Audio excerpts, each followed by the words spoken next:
well. So it has come to my attention that May is Mental Health Awareness Month. And, I am a little ashamed, I gotta confess that there was a time where I really thought that we could just choose to be happy, like that it was just a choice.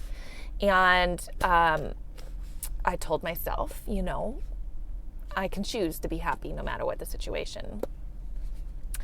Until one day, I couldn't.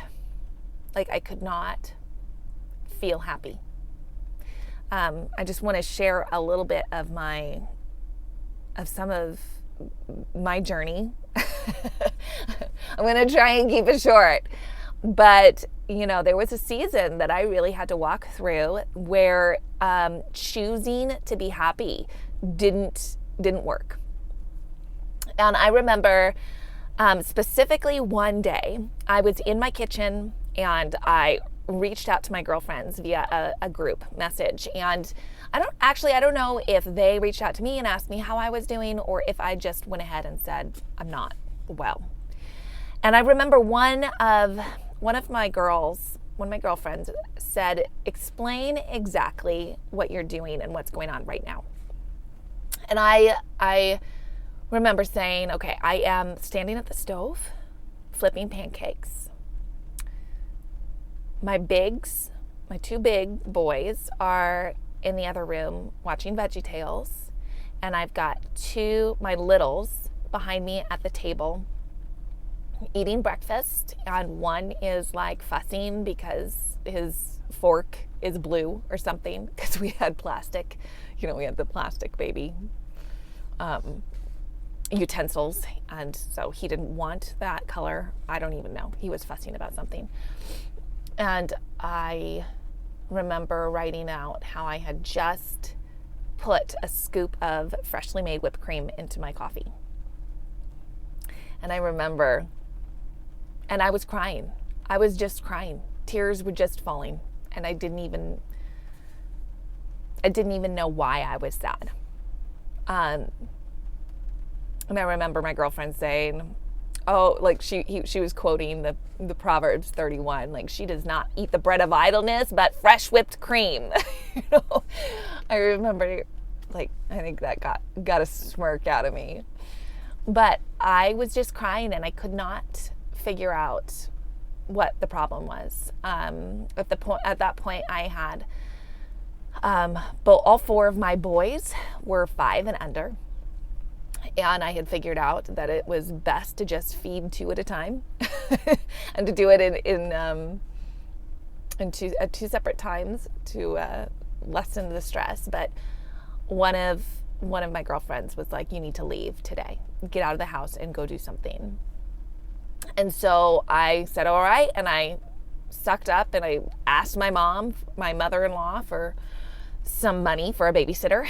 And I reached out and somehow was able to get a sitter to come over that day. And so then I went up to the mountains and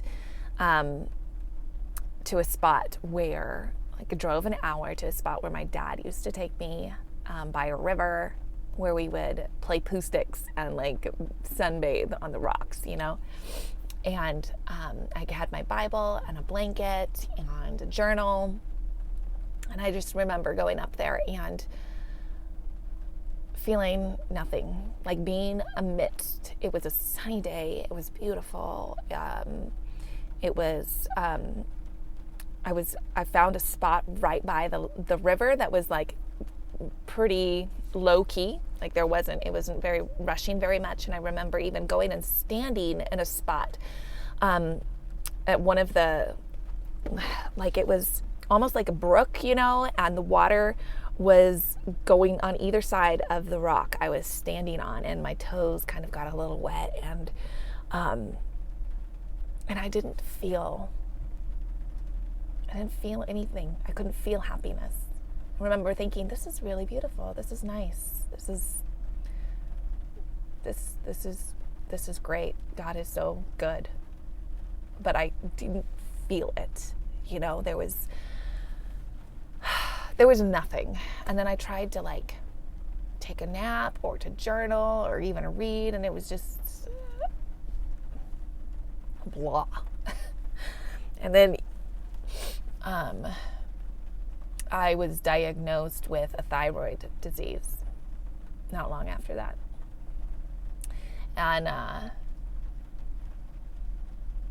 And so a lot of it, come to find out, wasn't just about choosing something, but it was my body not working properly.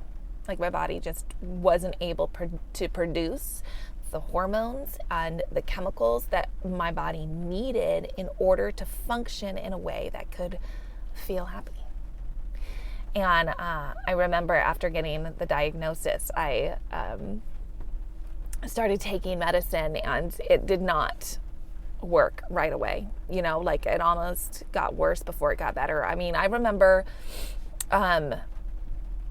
sitting in church and crying, like just crying. And then we went on an anniversary trip.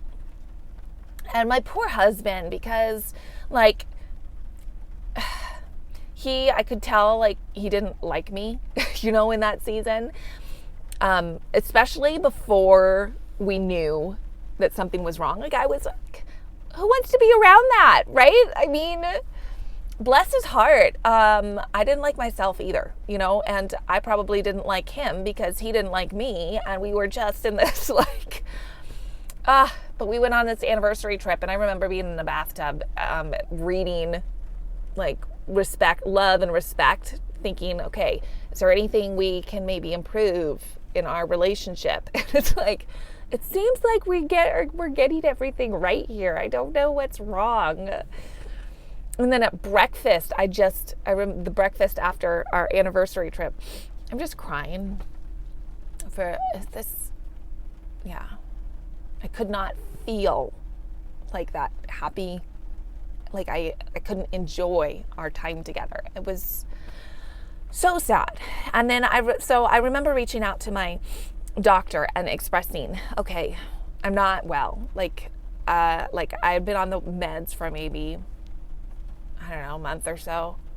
But it was supposed to take like 8 to 12 weeks to really take effect. But she was like, well, we can prescribe some depression meds if you'd like. And I'm like, okay, well, let me think about that. And I remember like praying about it and then reading about the medicine that I was taking already. And it's like, okay, I'm not even fully into when it's supposed to really take effect, right, to make things better. And one of the side effects of it is depression. So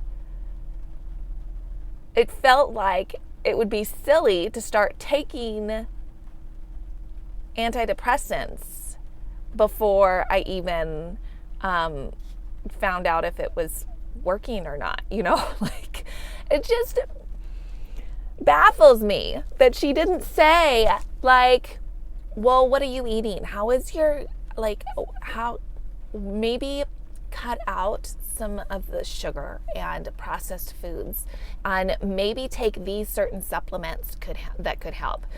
She didn't suggest light therapy, you know, like she didn't suggest any of these things. And now, like looking back, I'm just like, what? You guys, depression, like our mental well-being, is not just a spiritual and a soul thing. It is also physical.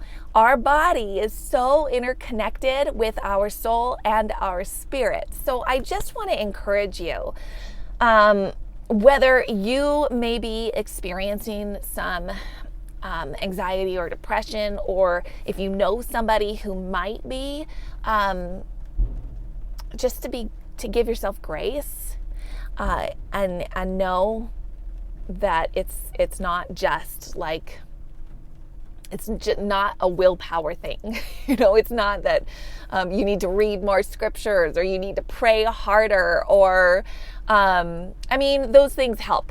Don't get me wrong. Like, please, dig into the word all the time, dig into prayer all the time. But a lot of times there are things we can do that will help our body so that our mind can get to a better place. Like along my journey of healing, I just discovering these things has been key to keeping, like to getting healthy, and to stay out of that funk. So I would recommend looking at, water, drinking water, your processed foods, and making sure that you're getting like things that are actually nourishing your body. It's like there is a gut and a mind. They're connected. Our gut is directly linked to our mind, our brain. Like our thoughts are in our brain. Our brain is part of our body. So if we want good thoughts, we need to take care of our brain inside of our body, So paying attention to what you're putting in your body and doing some research on some supplements that might help with any kind of chemical or hormonal imbalances that might be happening. And do some research about light therapy. Red light and blue light has been just really, really great. Anyway, I just wanted to share some of that journey with you guys and encourage you, if you are in that kind of a place, or if you have know somebody who is, to just love on them and to give yourself or them grace. And there are things that you can do. There are things you can do to equip your body. And I'm not saying that antidepressants are bad in any way. Like, don't get me wrong. I understand that medication is necessary at times. But I'm also just wanting you to be aware that there's a lot of things that you can do with your body that can equip your soul and your spirit to do well. So if this resonates with you, I would love to hear from you. If you've had any similar experiences, or if you've learned anything really cool about it, or any of that, I would love to know. And also, I've got a ton of training material that I would love to help equip you with, walk through, messy life. And I am working really hard on something coming up that I'm going to put out there for you guys. And my VIP list is going to get first access. So if you are not on my VIP list, if you're not getting emails from me, sign up for that, because you're gonna want to hear about it.